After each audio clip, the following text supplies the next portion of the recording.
What is up, Vortex Nation? Thank you so much for listening to the Vortex Nation podcast, and thank you so much for commenting on the podcast, which brings me to my next point, the comment of the week. Now, this comment comes from @Spyglass0024 in relation to episode 347, Long Range Instructor Drops Long Range Knowledge.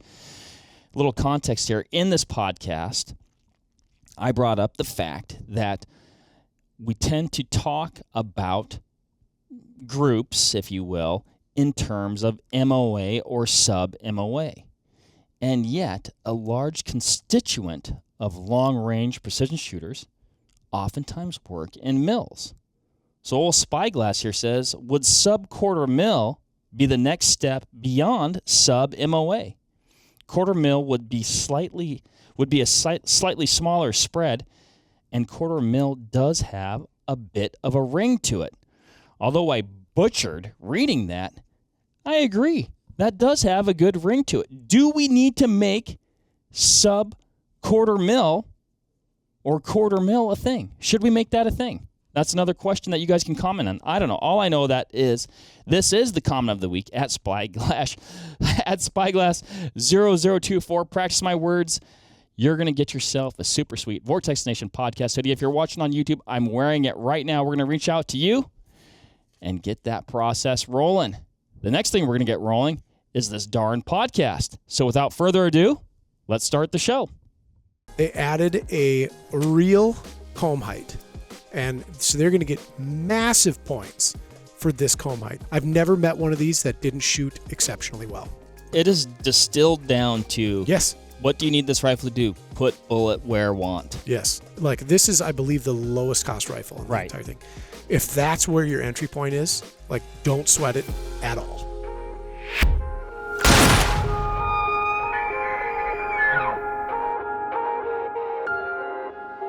What is up, everybody, and welcome to Cartridge Talks Fully Loaded. This is the 2024 Budget Rifle Roundup. And Ryan, we have some rifles to round up here. We've rounded them up. We've rounded them up. Not rounding up like math, like we've corralled them. Yeah. We've roped them. And in this conversation, Ryan, we're going to leave no bolt unturned as we give these, in my opinion, a solid evaluation. I'm in. We did the evaluation in the video, but I feel like we can always just kind of, the intricacies, the nuance, we truly can't dive so much deeper here in the podcast. It's just you and I talking, casual conversation, firearms. You know that song by Billy Joel, Scenes from an Italian Restaurant? I don't know that song, no. Well, never mind. Is Billy Joel a singer? You said the song, he's a country artist? Oh, Mark, I hope you slip on a banana peel. Our taste in music is so different. I'm not saying yours is bad, it's just different. I've got my printouts here. Thank heavens. You hear that? Yeah, that's a hefty stack. When you print off websites, you get a few extra pages. I did use the feature where you can limit customize it. I think that's what it says, customize, and you can say I only need pages 1 and 2. So I actually did that today. Moving on up, Mark. Yeah. Also, still seeking sponsorship from a paper company for my printouts. I think we could get that. Dunder Mifflin. I don't think that's. I know there's the Nina Paper Company that's local here. I think they're around still. They have to be around. We're kind of a paper state, actually. So I'm a lot of wood pulp production. I'm creating, supporting industry. The ways in which you've justified this over the years that I've known you has never ceased to amaze me.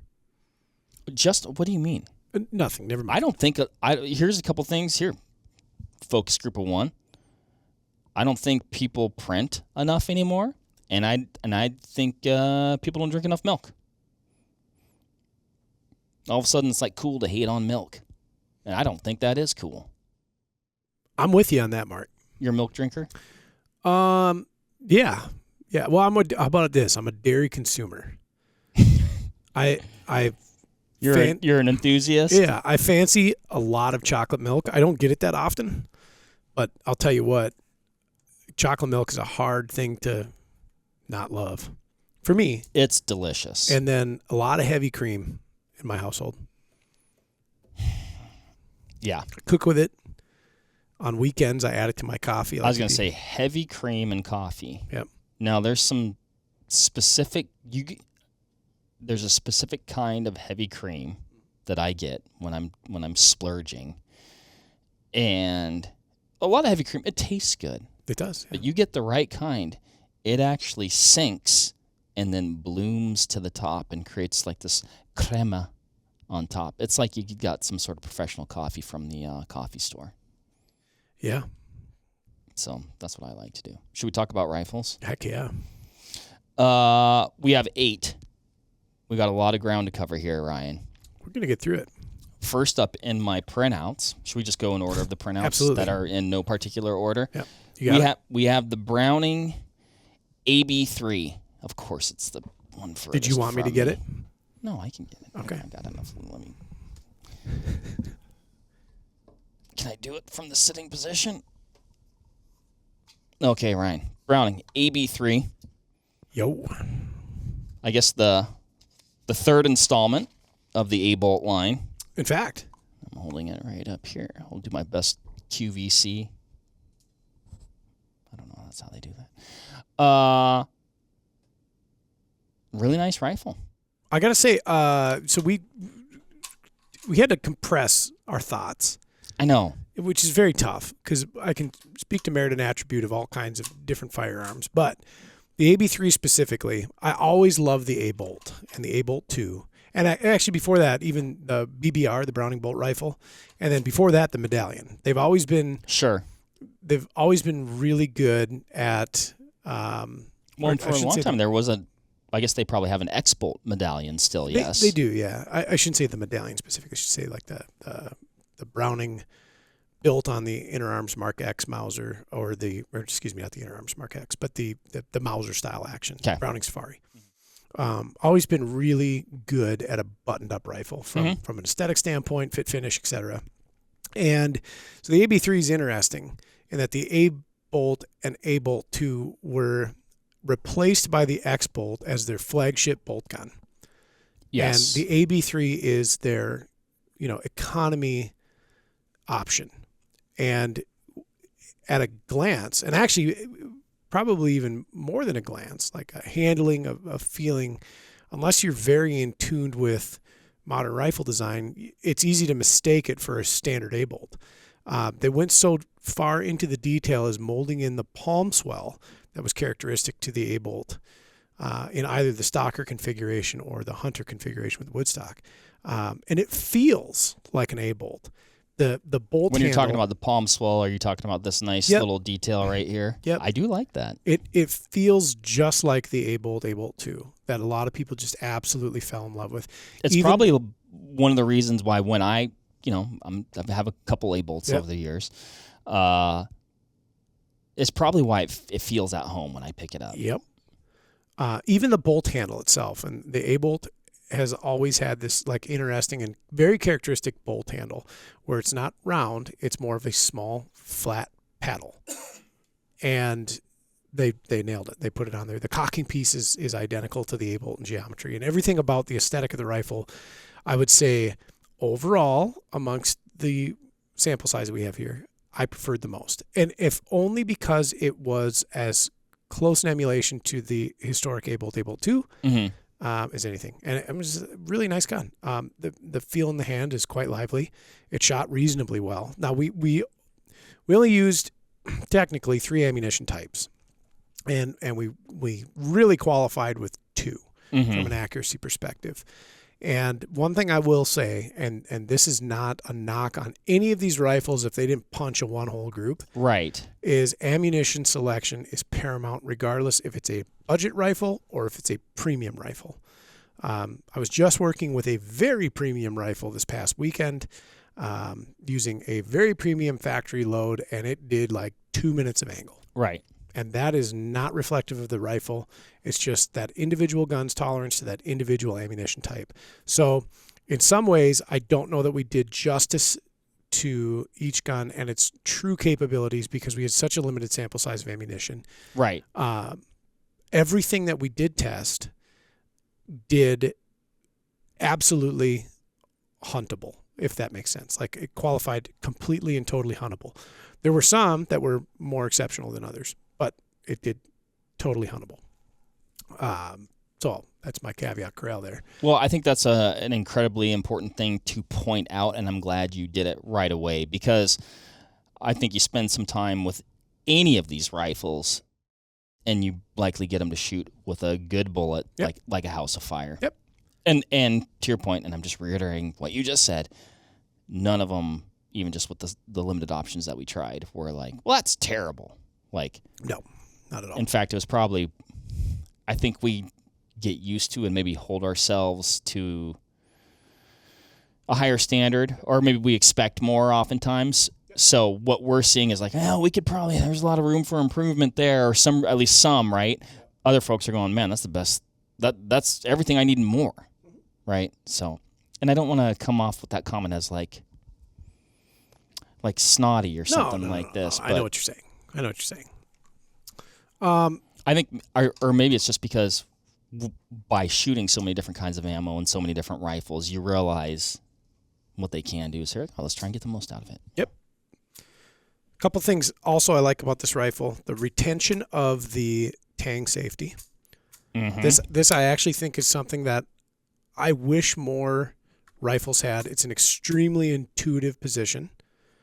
The shooter can be on the grip and disengage a safety. There's not necessarily that you got to reach for a Remington style safety that's, on the right side of the bolt, or like a 3-position Model 70 safety. I like a tang safety.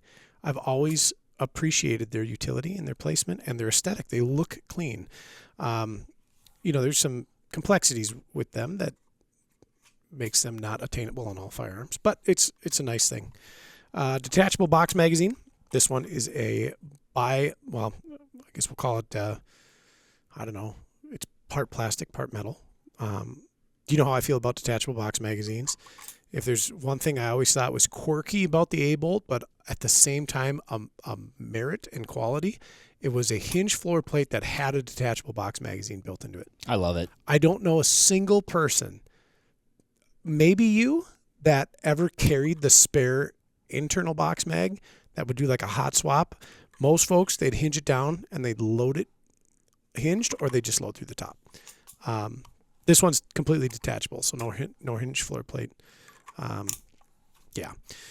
But great rifle. I mean, to this day, I keep a mag in the gun. Yep.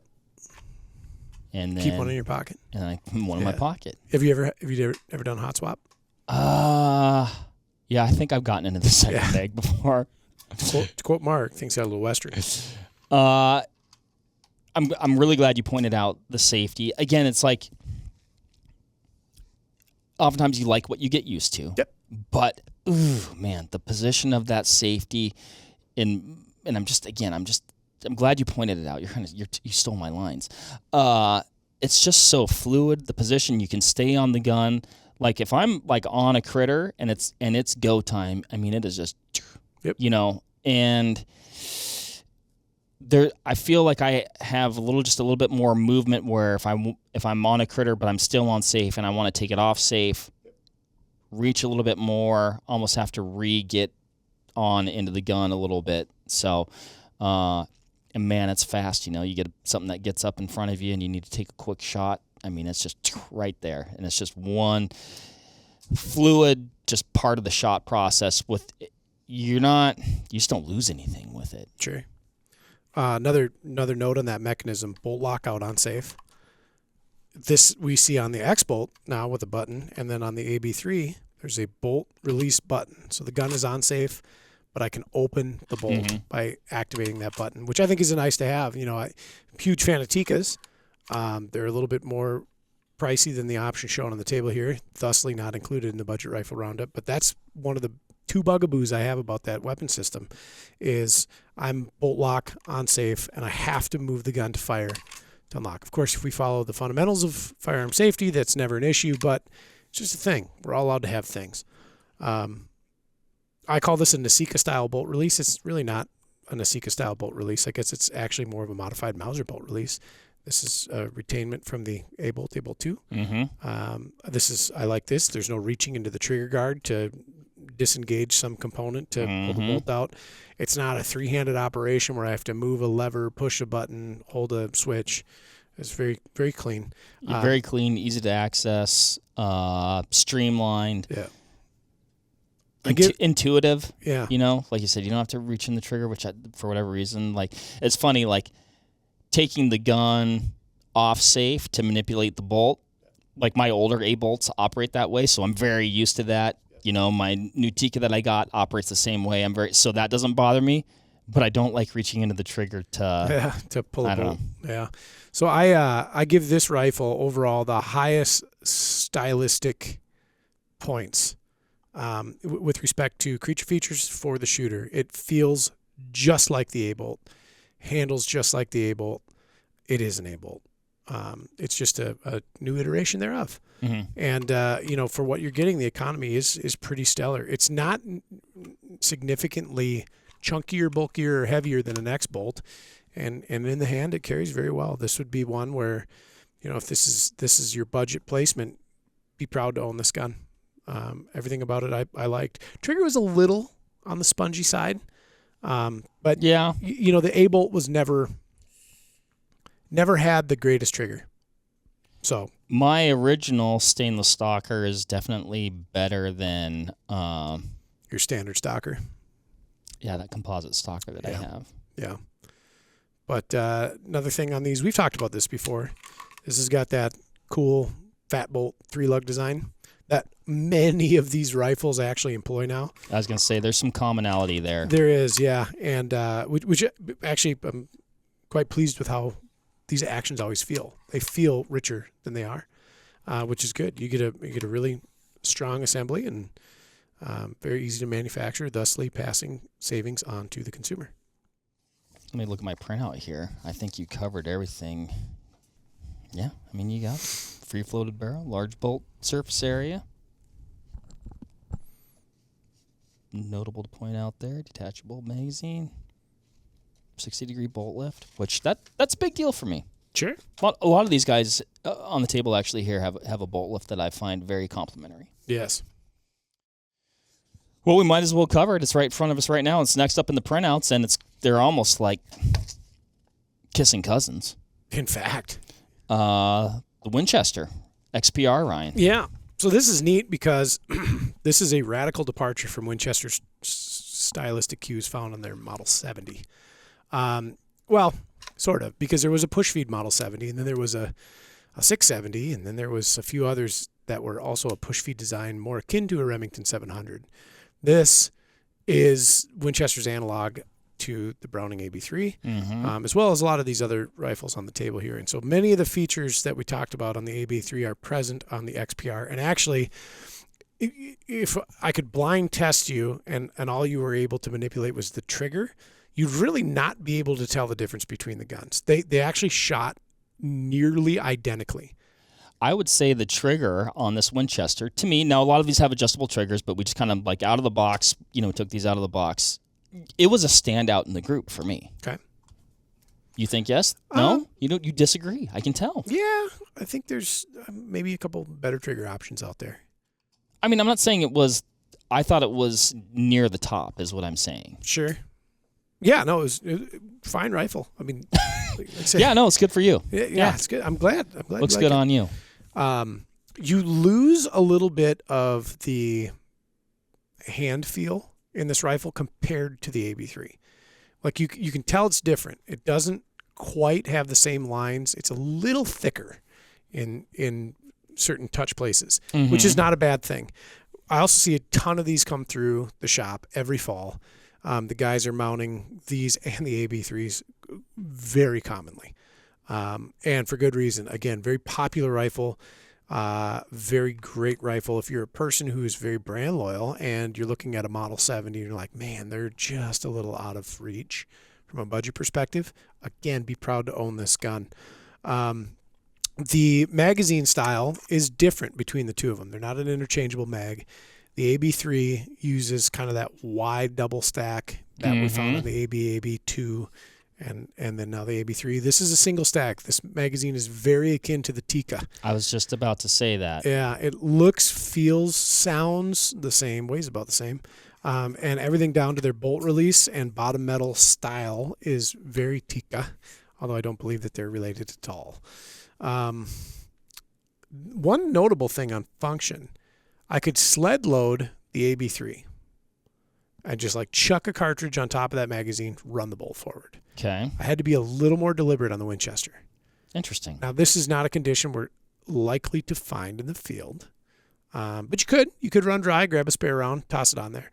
If anything, what I will say is you'll have to kind of run the round a little bit forward. So, as I'm on the bench and I'm grabbing from an ammunition box and I'm just simply setting it on the load tray, I'd run into a wall. I'd have to back out and either flick the cartridge slightly forward, or I could reach in there and I could kind of quasi-top load the magazine so that the bolt could catch it. Safety is relocated from the tang as found on the AB3 to the side in a more kind of Remington 700 style. This actually reminds me a little bit more of a commercial Mauser with the side safety on it, the shape and profile of that. Shape, profile, form factor, I really do like that. Yeah. It's almost like it's nearly identical to the rear tang, just moved over. To the side. I do like the fact that they put that bolt lock release on here as well. So just forward of the safety lever is that bolt lock release. So I'm on lockout on safe, bolt lock release forward, bolt comes out. Again, the crazy thing is they shot the same ammo the same, which was interesting. And I think because they are much the same rifle in a design standpoint, or from a design standpoint, that stands to reason. Same fat bolt, 3-lug design. It feels identical in the hand as you manipulate the bolt. There's a little more polish on the AB3, and you can feel a little drag difference there, but that's not like a talking point. Not a deal breaker, no. Reasonably lightweight. Here again, I think it's a fine rifle. I'm not going to tell somebody, like, if the choice on the table is a Model 70 in any flavor or an XPR, that, you should spring for the Model 70. Unless you just love it. Unless you love that 3-position safety, that classic control round feed action. The lines of a Model 70 are a little more, svelte and attractive perhaps. No, these are fine guns. And we see a pile of them come through every fall. And then on the hunter side, and that we do twice annually, once in August, one in October or November. These are a pretty common occurrence down there in all manner of cartridges. But great guns. Personal preference, I would prefer that safety over the 3-position. A lot of Sure. I know folks that is their Live and die by it. Live and die by it. Yep. Like they will select the rifle because of that, Yep. right? Yep. I'm not that way. I guess I just haven't shot one. I think it comes to familiarity perhaps, or It's what you grew up with. yeah. Everybody likes what they have, right? That's true. Oh my gosh, it's almost serendipitous. The Franchi Momentum. Here it is. It's a cool rifle. This is new to the U.S. not that long ago, maybe 3 years. Has not been receiving the fanfare I expected. And I have theories on that. I think that Franchi has never necessarily been associated with hunting rifles. Sure. Predominantly a shotgun company, 48AL, 912, 712. The I-12, which was a really cool gun, and then now their Affinity Series shotguns and their excellent Upland Series of over-unders. They're a Benelli company, so like Benelli owns them, and it's Topps rifle. I mean, it's a really, really neat gun. It's very interestingly styled. When you look at the stock, it's I don't know how to say this without sounding offensive, but very European. Okay. It looks like a blend of, when they model cars and they make everything out of clay and they've got all these like deeply swept lines. Like that's what it reminds me of, like a little Italian cabriolet. And really interesting bolt design. And in the hand, when you manipulate the action, it's not a straight pull, but it feels fast like a straight pull, like when you're running it. one note on this gun, there's very limited base options out there. And so you'll have to be a little bit particular about how you mount your scope. It doesn't share a footprint, or well, kind of does share a footprint, but it doesn't share a hole spacing pattern with everything or anything. So there's only a few different opportunities for you to get a base to mount your optic on it at present. I think that'll change because the rifles shoot swimmingly. They handle very well, excellent triggers. The very nice blend of modern technology with kind of old school rifle layout. And they bring to table a threaded muzzle, which the XPR and the AB3 were absent of. Yep. These days, I think 5 years ago, if you would ask me, I'd be like, well, you know how I was on suppressors back then, but now I've changed my tune completely. This is kind of a prerequisite. As I shop for more rifles personally, I'm like, well, does it have a threaded barrel? Do I have to spend $150 to have it cut? This one out of the box is ready to take your muzzle device. Even, like you said, muzzle device, you could put a brake on it. You could put a suppressor on it. As much as, because against my own better and really anybody's better judgment, I've shot braked rifles without hearing protection in the field. Mark, that's good for you. Put hair in your chest. Yeah, it'll also ruin the little hairs in your ear that help you hear. Yeah. Yes, it does. But when I shoot a braked rifle, which one of these in the group came with a brake, I was like, oh, that's nice. Very, very cantankerous, but very pleasant to shoot. So we'll get there. But yeah, the threading is good. Ryan, I think you hinge floor plate. Oh, there. Yeah. Big hinge floor plate guy. If I can have it that way, that's my preference. I call this an Obendorf style. I don't even know if that's socially correct to call it that, but it is akin to Obendorf's very famous bottom metal that they, had patterned and cloned and reproduced over and over and over again for the better part of a half a century. I love this. I think it's very classy. I think it's also very functional. So, for those of you not familiar, if you've used like a standard Remington 700 before, usually your mag release or your floor plate release is forward to the trigger guard. It's an inward push. On an Obendorf style, you're into the trigger guard. I should say it's a rearward push. It's more of a pull. Okay. On the Obendorf style, you're into the trigger guard, and there's just this little tiny button there. You just pop that, and the whole thing hinges down. Gotcha. I love a hinged floor plate. I think they're an endearing quality to have on a rifle. Not that a detachable box magazine is bad or otherwise. In fact, sometimes it's so convenient it's not even funny. I'm not dealing with loose cartridges. I love the convenience. I love that, my ammo is, like you said, contained. It's contained. Yeah.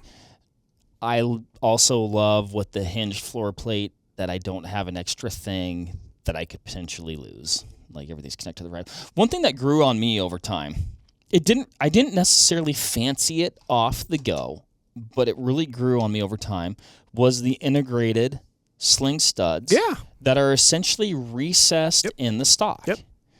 I like that.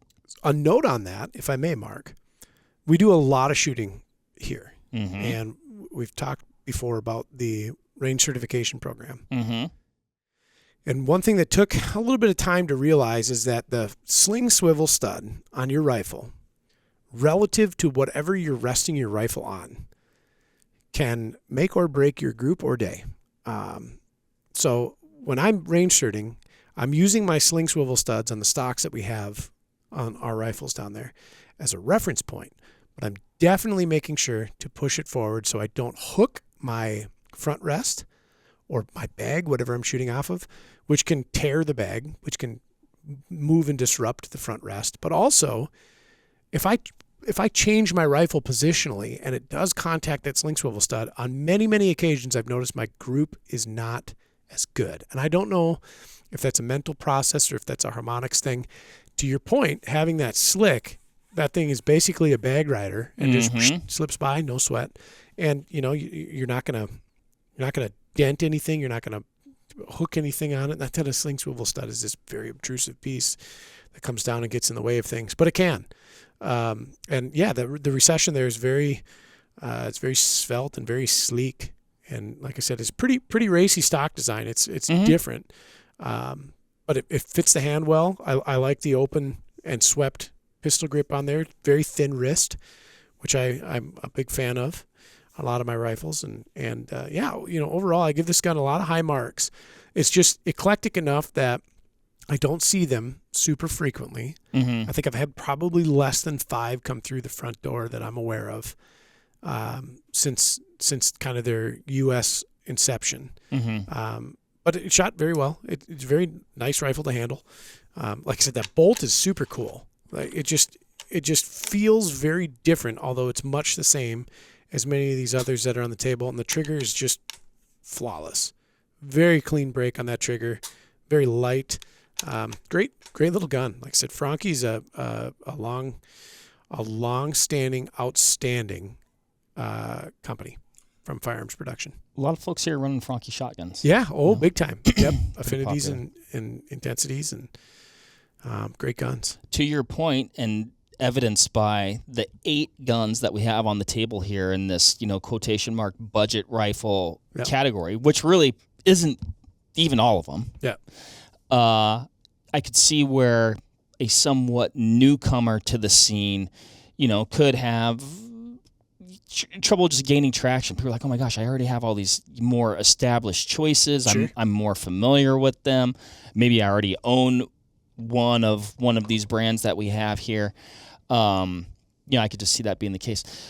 Going back to the integrated sling points there, one time, Ryan, and again, this likely isn't an issue that a lot of people would have. Maybe it's kind of like but one time I was shooting off of a rest, and I did hook that front sling stud, and I bent it. Yeah, that's a game over thing. And then I had to order a new one. Yeah. And I felt like I'd, compromised something on the rifle there. I've seen stock split to the fore end on that same exact thing, especially using like a heavier mechanical rest. Mm-hmm. They hit, it's a hard stop. I was shooting a 300 Win Mag. Yes, I did shoot a 300 Win Mag. It actually performed great. I can't even, I jest because it is a great cartridge, and it's good for you. It killed dead what I needed to kill dead with it. Good for you. Cool gun. I hope I see more options in that. I feel post doing the video and how the numbers worked out, like I look at that one and I go, that one just by the numbers, it's like I almost feel like we didn't give it its due a little bit. It's got some threaded muzzle, the integrated, just the stock, which actually grew on me over time, the hinged floor plate, the bolt throw. I feel like there's some upgraded features there that we maybe didn't give it enough credit for. Credit given. Moving along. Should we see if my... Mark, you're 3 for 3, man. No, didn't work that time. Mossberg Patriot. Yep. This is a rifle that, in its various forms over the past 20 years or so of doing guns professionally, has always been one that I've never wanted to love, but ultimately fills the role brilliantly and does just a fine job. This is a no frills rifle in every sense of the word. It is not the lightest on the table. It is, if you look at it, some people might not think it's the most attractive on the rifle. I've never met one of these that didn't shoot exceptionally well. And, I feel this way. I didn't at one time about Mossberg shotguns. I always thought they were the cheap shotgun. And then you look at their pedigree and their history with what they do.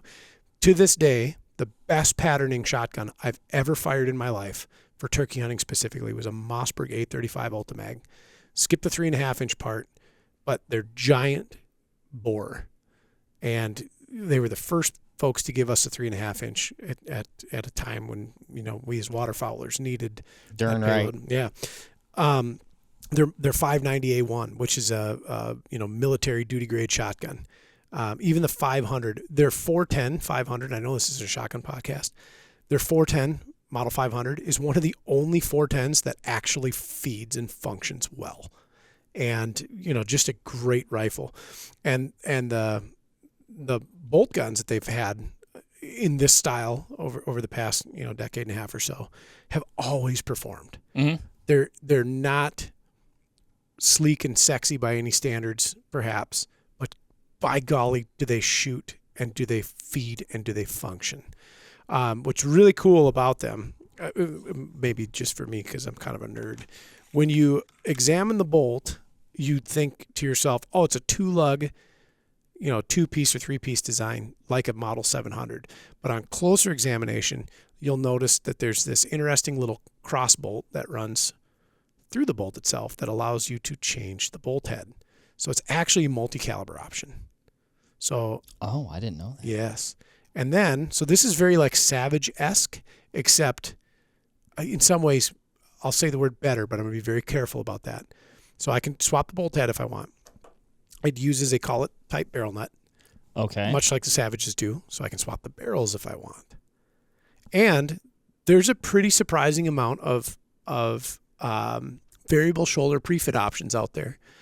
And this is gaining popularity more and more and more and more and more. Like the mystique behind rifle barreling, I'm not saying it's been absolved because it certainly hasn't. Like, if you're gonna want the most out of that system, somebody that knows how to hang a barrel and plunge a chamber reamer is going to give you the best results. But for the at-home hobbyist or somebody looking to explore a different cartridge or caliber, really make something unique in their own, this is a very novel and useful thing. And you can get them now. So this rifle, under its, and I say this endearingly, plain Jane exterior is actually bringing a considerable amount of modern flair to the table. Well, and also plain Jane exterior, but one of the only options wood stock, man, that offers a wood stock, and which I would say is not okay. Here's my problem with what I'm about to say. I always select a synthetic stock. Yeah. But I sure appreciate and like a wood stock. Yep. What I think is also interesting, they run a cross bolt through here. This is an integrity and recoil management thing. And it's very akin to the Model 70. If you look at some Model 70s. Yeah, and you're right. Their stylistic cue on the bolt handle is also very Model 70, which I like that. I think I gave this rifle extra bonus points in the bonus point category simply because of the wood stock and aesthetic. Because it's it looks, feels, handles, drives like a real rifle. They all are, but this one is just seems somehow more. When I look at that one, I'm like, let's go deer hunting. Yep. Yep. And this rifle was an exceptional shooter. Even with both the ammunitions that we ran, it had a preference to the ammo that we had put on paper for groups, but it was very tolerant of everything, and gave like very reasonable accuracy. So I was quite pleased with that.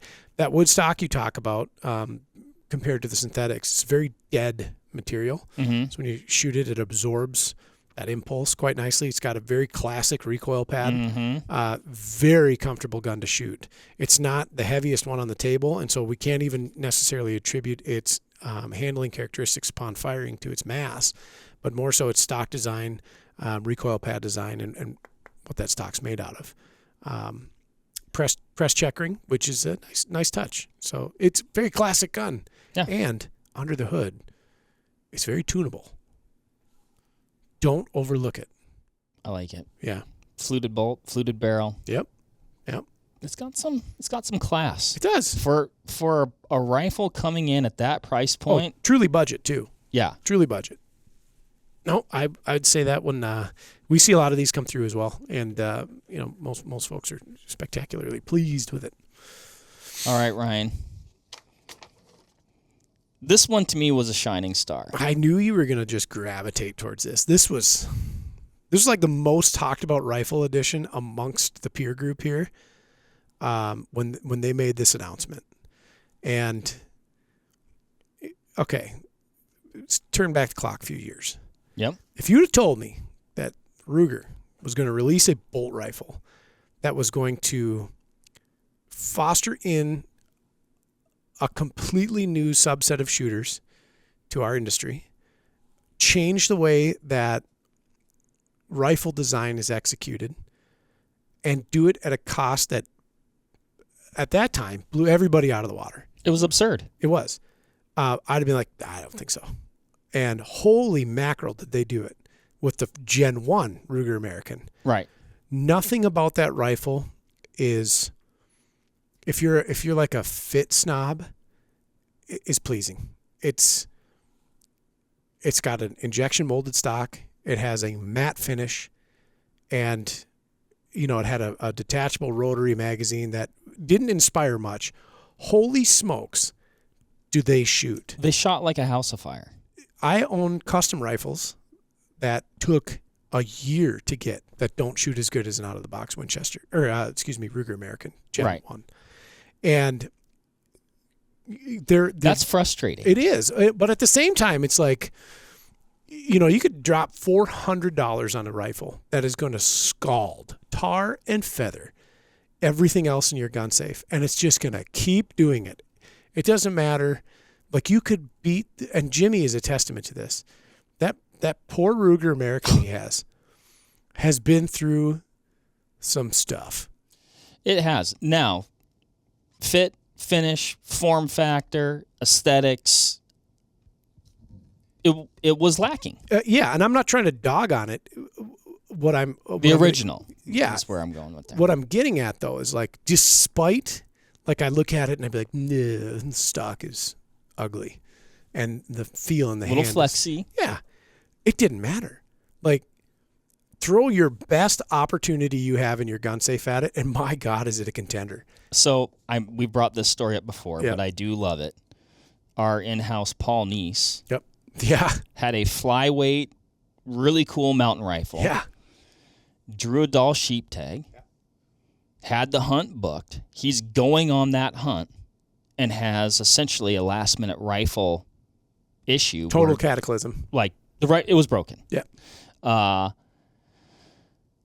And dude picks up his 6.5 Creed Ruger American, goes on this sheep hunt. I don't remember what day of the hunt it was, but he guns down a Dahl sheep at like 5 something. Yeah. And that rifle, it was a Ruger American Predator. That's what. Yeah. Mm-hmm. Had just been released, and I looked at him and I said, "You might be the first person outside of that company, and who knows if they did or not, to have killed a Dahl with that gun." He still might be the first and only. Yeah, and God's honest, the best group I ever fired in my life. I'm not joking. The best group I ever, and like a fool, I didn't cut that piece of paper out. Scott Parks carries a target in his wallet. That is a massive point of pride. It's 1,000-yard group that you can cover with a quarter. And to me, this was at the same level. The best 3-round group I ever fired in my life was out of a Ruger American Predator in 6.5 Creedmoor with a Golden Eagle on top of it and a Harris bipod that was too tall in a spectacularly bizarre shooting position. And I was with, remember Dave used to come to the old building all the time? He was there, and he goes, no. and it just hammered. And so anyway, we digress. We go along. That rifle was very long in the tooth for what it was. It had remained unchanged, either the American or the American Predator. They had added some kind of accoutrement and some features and things like this in addition to the rifle that were really, really well received. And they dropped the Gen 2, and the entire consumer sales floor was abuzz with excitement. Did you see the new Gen 2? Did you see the Gen 2? Barber, did you see the new Gen 2? Mm-hmm. And it was like, you look at it and like, okay, what didn't I like about the Gen 1? And really it was the stock. Like, yep, that's it. So what did they do? They put a newer, harder, more rigid stock on there. They added a real comb height. And so they're going to get massive points for this comb height. This is an appropriate comb height for a bolt action rifle that doesn't have iron sights. Take note, other companies that are hopefully watching this. Correct. This is smart. This rifle fit the best out of all of them. Mm-hmm. But they didn't stop there, Mark. No, this thing is feature rich. Yes. They improved, I think, the bolt feel considerably. And like the travel of the bolt on the raceways, the bolt knob has changed. I was going to say, yeah, the bolt knob, yep. And so all of this is how does it feel in the hand? How does it function in the hand? They doubled down. They gave you some aesthetic styling and certainly functional styling on the barrel with the spiral fluting on there. Mm-hmm. We took a little bit of mass out, threaded out of the box. There comes with the muzzle brake. Yep, which is wildly effective. This thing was a dream to shoot. It was. When I shot this one, I was like, oh, that's nice. It made me think that on my 300 Wisdom, I need to put a brake on it. Yep. And then just like always be very cognizant about having hearing protection. Or a suppressor. Some people would say suppressor. Sure. I hope Rob doesn't listen to this and hears that I'm going to put a maybe. There's been hundreds of likes awarded to the comments where I say 10 likes, Marks gets a suppressor. You still haven't done it. Modular stock, by the way. We can change length pull, which is super significant. We can change comb height, super significant. And Tang safety. Yep. The package option is spectacular. I found the brake so effective it was off-putting because it like goofed with my feng shui, and that's just a me thing. I don't know what you mean by that. Like there's an anticipation that I have for recoil. Okay, it's going to sure. happen. When you fire the rifle, the lack of goofed up my head. Well, I found it very on-putting because I put together a really nice group with that rifle. Yes, you did. It showed some spectacular preference to one type of ammunition. It showed some spectacular hatred to another. The groups couldn't have been more polar. And again, this is to illustrate the paramount need for checking a subset of ammunition to see if your rifle is tolerant of it or not. And by spectacular group, Mark basically took a 30 caliber hole punch and put it in the paper. It was very, very, very, very good. And, we had to shoot all these about between, 20 and 40 times before we started really auditing it was like 242 rounds of 308 I had expelled in that 3-hour period. And I think I was conveniently... You were busy that day. Was I conveniently bear hunting while you were doing that, I think? It might have been something like that. But once that rifle started... I got one. Yeah, that's true. I'm still talking about that hunt. I've talked about that hunt on like 7 different podcasts now. Once the rifle burnished in and it started to settle down, the groups changed dramatically. They just simply got better with that one type of ammunition. They never really did improve with the other, but that's not a fault of the rifle. Nope. That's just the compatibility of ammunition in a given chamber, et cetera. And out of the box, this is, you'd have to, I think, spend a considerable amount of money to build something to this level. And my favorite part is it's still so affordable. Mm-hmm. It's so affordable. My hunting partner and I have, to quote you, I've grown accustomed to a certain style of living. Every year we talk about this. We go through these loops and hoops and backflips on getting our, rare or one-off or expensive rifles to do a certain thing. And we're like, why don't we just hunt with Ruger Americans? You could take this rifle and do some serious damage with it. Yes. I'm going to give it a criticism, though. Well, and I was hoping you'd bring that up because I was about to. Okay, let me ask you this, Ryan. Yeah. And I think we talked about this a little bit in the video, but I think a lot of people would look at that magazine as a plus. Sure. And maybe it just takes some getting used to, perhaps. But it's not a deal breaker for me by any stretch of the imagination. Sure. But I didn't love it at the same time. No, not at all. Aesthetically, I don't care for it because it protrudes out of the underside of the rifle. Okay, what about functionally? Functionally, like if you wanted to push forward into something. If you loaded the magazine, inserted the magazine on an open bolt, as I have it configured, latched it in place, it'll feed like a sewing machine. Mm-hmm. Sled loading it, we did not have the greatest time doing that. Again, I was either double clutching it to try to get that round centrated properly in the chamber, or I was trying to push that round very deliberately forward. This gun is made to feed from a detached and loaded and inserted magazine. At least that was my experience with it. Which I would say that's how it's going to be used 99.9% of the time. Agreed. I definitely preferred the Gen 1 rotary magazine. And The first time I held that magazine, I said, "What is this?" And my God, does it just work? Mm-hmm. That's another magazine though that like you're gonna have an abysmal time trying to top feed it, or try to sled load it too. But it was a flush magazine. It blended into the contour of the underside of the gun, well and good.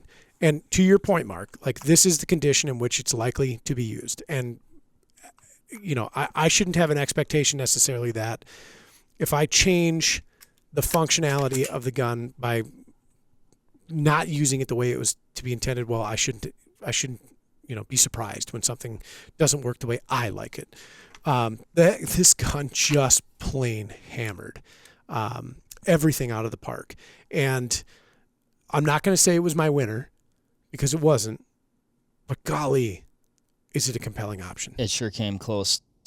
It came so close for me, like I almost found myself flip-flopping. Yeah, same. It's actually surprisingly lightweight. When you look at it, it looks chunky. It's balanced. It carries well in the hand. I love the super thin wrist, and I love that super, super open grip. Mm-hmm. This is everything that I love in a stock design, plus that comb height. Yep. I can't harp on that enough. That's a gun that when I do look at it, I go, man, that could definitely be your do-all killing stick from the Wisconsin whitetail woods to, some pretty darn serious mountain hunt. And you want to talk about a wide variety of very in vogue cartridges available in this rifle and configurations. What do you want? 300 Blackout? What do you want? 450 Bushmaster? I mean, it's endless. You want Magnum? Yep, got it all. Good rifle. That was a standout. Yep. Next. The Savage. Which one? Oh, you know what? I must have not picked up okay. my Axis sheet. We don't need these anyway. No, not at all. We're going to start with the Axis just because it's next up there. I mentioned, shall we say, a playful disdain for the Ruger American when it first came out. I had a playful disdain for this rifle when it first came out. And now I actually find it endearing. And allow me to explain myself. If you said to a designer or a mechanical engineer, remove everything excessive and give us, I don't want to say baseline functionality because that mutes the performance characteristics of the rifle. You said, we need nothing fancy. We need purely utilitarian function. We need it to shoot exceptional. And we want to maintain the heart and soul. I'm not going to say it's the heart and soul of Savage's design, but their AccuTrigger. This is a pioneering trigger in our industry. Well, and we see iterations of. Yes. Right? They came out with this rifle. It wasn't called the Axis at first. It was called the Edge. And then it was renamed the Axis. And at the time when they came out, I think they might have been $300. They're not that much more than that right now. And I picked it up and I said, well, golly, everything that I love about Savage bolt rifles, it's the same, like heart and soul. The stock is different than what you would get on a 110, but nothing else is different. Like the performance, again, blind test, you'd think you were shooting a Savage Model 10. You'd look at the groups on paper and you'd be like, holy smokes, everything about it is just buttoned up. It is the least fancy. It is the least tech packaged gun out there from, a build sheet standpoint.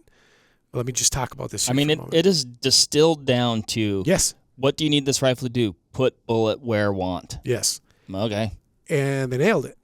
So now it was like an interesting subculture of people that realized like, oh, all the things I love about the 10-110 and, the 11-111, 12-112, et cetera, is also found in the Axis rifles. Everything that I could do with those guns, I can do with these. There's like a whole group of folks out there that are like, yes, buy this thing, if only for the receiver and the trigger, and be amazed at what you can get them to do. And it's like, Jim watches that Top Gear show where they take a car that shouldn't do what they want it to do, and they get it to do it, and they get it to do it very well. That's what the Axis does. There are chassis options, like precision rifle style options. There are hunting options like this one. There are pre-fit barrels all over the place because it's the Savage variable shoulder. The magazines, while there's a lot of iteration of 10-110 mags that are out there, these are actually swappable. They simply feed. They simply function. This rifle was fairly unstoppable. Caliber changes, barrel changes, bolt face changes, all the things. Again, a sleeper in that if you're somebody who is on, like this is, I believe, the lowest cost rifle in the entire thing. If that's where your entry point is, great. Like, don't sweat it at all. We spent a lot of time talking about the original Ruger American. Yep. And more from a not sharing the exact same features and function, but like as far as like where I would place it mentally. Yep. I look at this and the performance that you're getting and the features that you're getting just are reminiscent to me of the original Ruger American and what we appreciated about it. Yep.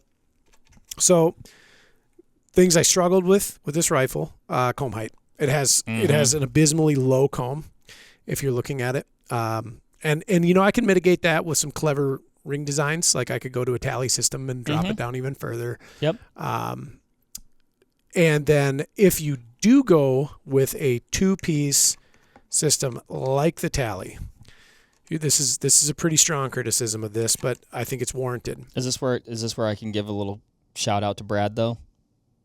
For not that extra money, or maybe down the road, you're like, yeah, I want to adjust that. You know, maybe you did put a rail on top, and it's you're like, yeah, it sits a little high. Sure.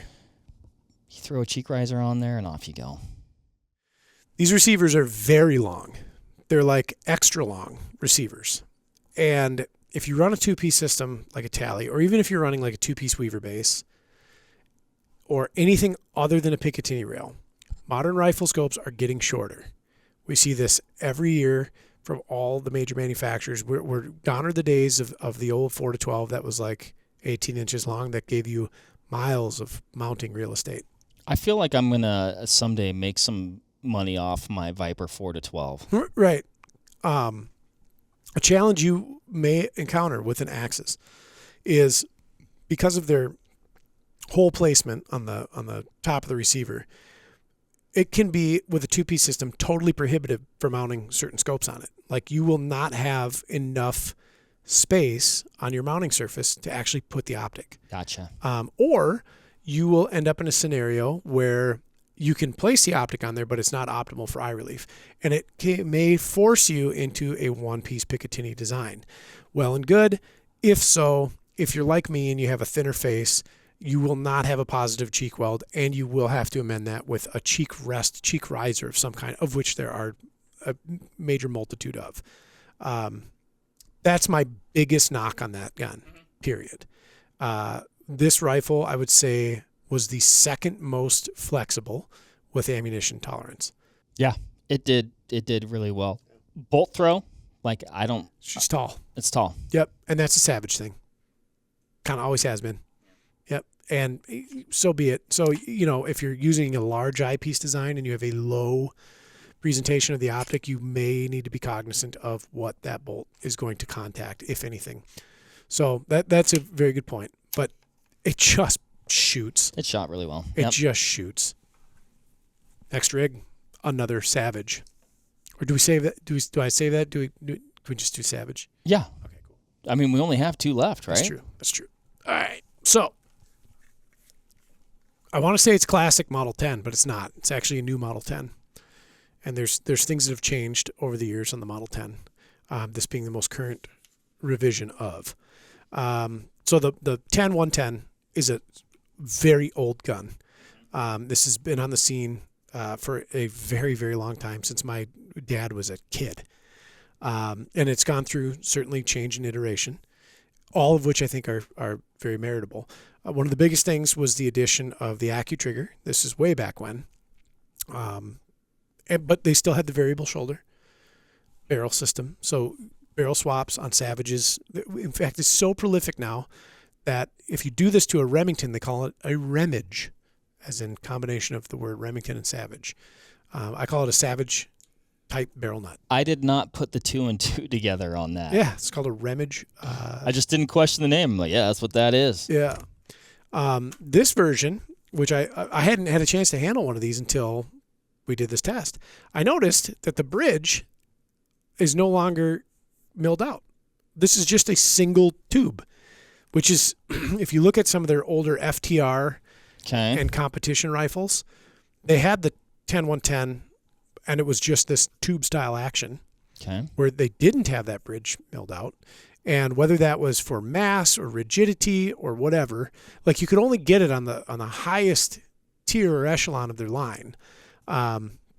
It does a couple things. It does add rigidity. So like the material that we have here makes that action stiffer. It also has a little bit of mass, but from a production standpoint, saves a lot of time. So they're able to produce the rifle in less time, and you also get a bit of a benefit to the shooter because it is a more rigid design. It does get a little porky. It does have kind of a medium weight barrel on it too. Mm-hmm. And the Hogue overmold that they have on there is not a traditionally lightweight stock. It's not. So like I go back and forth with this. I gave it minus points because of the weight. Yep. It also shoots really well because of the weight and balance. Yes. So at the end of the day, like, what are you looking for? And as a person maybe interested in this rifle, I'd ask yourself that question. Yes. You know, if you're not really trying, like, if you're like, oh, I really want this to be some sort of flyweight mountain rifle, and I'm going to be carrying it a lot, and I'm going long distance, okay, maybe place a higher precedence on it. If you're not, I would give it actually plus points because of its weight. Super stable gun. Yeah. Here's where I really, really start piling points on. So when I think about a budget rifle, and I think about like why we would purchase that, it's for some of us, it's going to be the gun that we can afford. Mm-hmm. Or we're buying it for somebody we don't know how big they're going to get into this. If you're like a parent and you're picking one up for the youngster or the new hunter in your family, you're still kind of in that gauging interest point. What being on the landscape for 50 years does for a company is aftermarket support. And if I need a stock from Macmillan, from Hogue, from Savage, from Boyd's, from Stockies, start throwing out aftermarket stock companies that build high-end, very functional stock options. There's an option for a Savage Model 10. If I'm looking for performance aftermarket accessories, triggers, bolt bodies, bolt heads, higher tolerancing on barrel nuts and aftermarket barrels, there's an option for a Savage. If I need spare parts because something broke, there is a plethora of materials out there for a Savage. And wrap that up with the simple fact that they all seem to just absolutely hammer groups. My first test rifle at Vortex was a Savage Model 10T. Mm-hmm. That when I took possession of it to start using it for the test program, we had for probably 5 or 10 years prior to my arrival here. I think it was one of the first rifles that Vortex had. The safe was not very full. No. And 3 of them were that rifle in different colors. Correct. And untold sums of rounds run through that bore. And when I took it, I had no idea what condition that gun was in or what it was capable of. The number of .0s that I shot with that rifle, and .1s and .2s on a routine basis using precision ammo, out of the box stuff. Federal gold medal match, Hornady. This was even before they had gone to ELDMs. This was AMAX loadings, performance boat tail hollow points, and then ELDs. Holy smokes! I shot that rifle to death, literally. Those I'd never really paid a whole lot of attention to Savages, and And then once I started shooting those rifles, I was like, oh. Yeah. The first 6.5 Creedmoor I ever fired was at Industry Masters event. Remember those? I went to one. It's funny because I went to several, and there's a high likelihood that we crossed paths. We just didn't even know it. I'm trying to think I'll have to go back in time and see if you were already at Vortex when I went. The one that I went to was at the Heartland Shooting Park. It was the FMG Shooting Industry Masters. Yep. Maybe I saw you there. It's possible. The first 6.5 Creedmoor I ever shot was one of the Savage precision rifles. I think they call it a 10. I think it was just a precision rifle. 6.5 Creedmoor. They had their orange blade trigger that went down to like ounces, and I remember I shot like a 1.4 inch group, very hastily on a very hot barrel at 300 yards. I'd never seen this cartridge before in a rifle. I'd sold them. Not very many. I'd never fired one. I was a big 260 guy at the time. And I thought, oh, this is that new target cartridge. And I ripped off 3 rounds. And, man, I wish I remembered exactly that group size. And I thought, wow, that was quite pleasant. That was 140 AMAX when they used to put the load data on the back of the box. I've got some AMAXs. Yep. And I thought, oh, that's a compelling cartridge. I hold on to them now. It seems to do what my 260s are doing, only better. And it was a Savage. I knew immediately it was going to shoot. Immediately, I knew it was going to shoot. And so this rifle, this was my overall winner for the group. Because I looked at this and I thought to myself, for the person budget-minded, this is a gun you can buy and just be done with it because it's gonna shoot. That's an almost guaranteed certainty. They're going to function. But for also the person who's like, if this is your first rifle, in a short amount of time, with a little bit of effort, you can configure this and grow with this rifle any way you need or see fit. If you want to replace the barrel with an ultralight carbon fiber barrel, you can do that. If you want to drop it in an ultralight carbon stock, you can do that. If you want to build a precision series gun, or like for PRS or NRL Hunter, you can do that.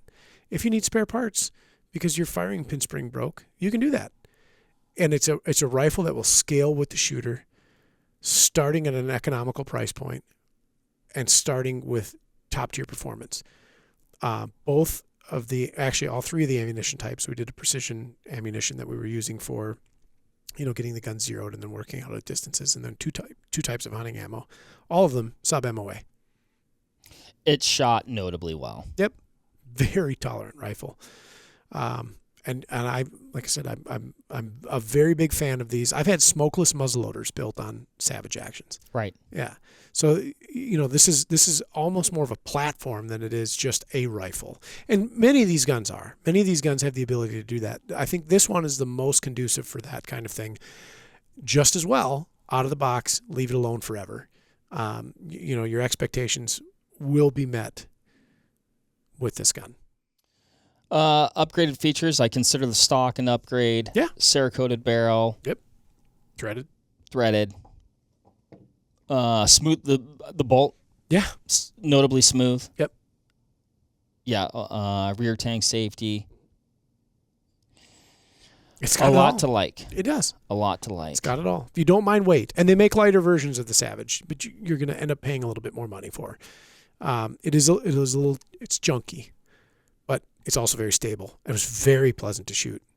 It was unbraked, and the recoil impulse was just delightful. Yeah. So, no, that thing, yeah, it was a joy to shoot, and like I said, that weight helps. It can be an advantage. Yep. Bring that thing over here. Mark. Shall we move along? Yeah. So you may have already guessed, but the rifle that I selected as, my top dog in our 2024 budget rifle roundup was the CVA Cascade. A lot of things that I liked about this rifle. I really liked the trigger. I thought it had a notably smooth bolt, Cerakoted barrel, threaded barrel, slightly higher comb, not as high as the Ruger American Gen 2, I don't think, but I did find that I got a better cheek weld with it. Not the lightest rifle in the bunch. Certainly not heavy, though. but not heavy. So I found that to be like a little bit of a compromise in a way, a compromise in a good way. Like kind of like, you actually get the 2 studs up front, which I think that's the only rifle in the group that has that. Yes. It appears. And it shot really well. It did. This is CVA has been around for a long time, Connecticut Valley Arms. And they cut their teeth on muzzleloaders during the muzzleloader craze of like the 70s and 80s. And then they started venturing into other opportunities. And a couple that I think, we still got to talk about muzzleloaders a little bit. If you've listened to this podcast before, you might know that I fancy a good muzzleloader. Mm-hmm. And I've run a number of them over the years, either that I've owned or that I've had the opportunity to sell, test, try out, etc. And some ranging from extremely expensive and custom, others being very budget-minded. If I'm buying a muzzleloader or if I'm recommending one, and we're talking about the inline class of muzzleloaders, it is without hesitation or reservation a CVA Acura MRX or LRX or the older MR or PR. It doesn't matter. The Acura series, it's simply the best production muzzleloader I've ever run, ever. And I love them. A big part of that is their barrel. They're Spanish-built barrels, excellent tooling. I think Ed Schillen had a very big hand. Bergaras, aren't they? Yeah. Ed Schillen had a very big hand in the setup of that barreling process. And they have always, like, I remember back in the day selling the Encore barrels that were Bergara or Spanish-built barrels and outperforming the TC option and doing so at a less price. I had kind of a neat little Encore community around the gun shop that I worked at. And when we get them in, like they'd pick them up. It's like a clamshell affair, and they bolt them to their gun, and they just absolutely just smoke shows. And so when they had come out with their single shot hunting rifles, very affordable, very inexpensive, and certainly attainable, people started talking about like how well these little CVA Scouts shot, and they were just awesome. And they came out in cool cartridges. 444 Marlin made me super happy to see. Like they were one of the first reintroductions of that cartridge for straight wall hunting. And they did it in this neat little package. And then they started coming out with the bolt guns. And, immediately as I started talking to customers that had them, they're like, the guns are square, the guns shoot good, the guns feed good. And shoot good's a bit of an understatement. They shoot really good. Yes. Like really good. And I think overall the best group, period, went to the CVA with, I think you could be right. with a ragged hole. It had an ammunition preference. There's no doubt about that. It definitely preferred one load to another, but it was like one hole. And we did that several times. And, really nice gun from an aesthetic standpoint. I think the features are quite trim. If you could remove all the text from it and just paint it black, and you'd look at it sitting on the table without an optic mounted on it, you'd look at it and be like, I don't really know what that is, but the stylistic cues, the way the action is machined and milled, the way the bolt feels, like you were to throw a price tag on it, I think most people would end up at or near $1,000. I agree with that. Fit, finish, feel, functionality, features. This rifle has it all, in my opinion. Yep. It really does. And we're starting to see more and more and more of these come through the door here at the shop, and with good reason. They just plain shoot. Joy to carry. Really, really nice gun to handle. I like the bolt release. I like the bolt knob. I like the bolt throw. Yep. I like everything about this rifle, which is probably why, Ryan, I selected it as my my do-all winner. I will say, though, there's about 3 that you could pick. You could close your eyes, pick any of these guns off the table, and go do likely whatever the heck you wanted to do with it. as long as you had the, chambered in the appropriate cartridge, right? But there's about 3 that I'm like, they're all tops for me in different ways. I'll say with this one, one thing that you pointed out with the Savage was like the aftermarket. Yep. And I mentally approached it differently. I'm like, hey, this is what I have to spend. I want a rifle that has all the features that I want, and I actually don't plan on touching it. Because my thought process is, if I get to that point, I'm just going to keep this as a rifle. Just a rifle. Yep. And then if I need something nicer, I want to upgrade. Sure. I'm going to maybe start up there instead of trying to maybe turn this into something that it maybe isn't. Sure. Or maybe it wasn't intended to be. Tracking.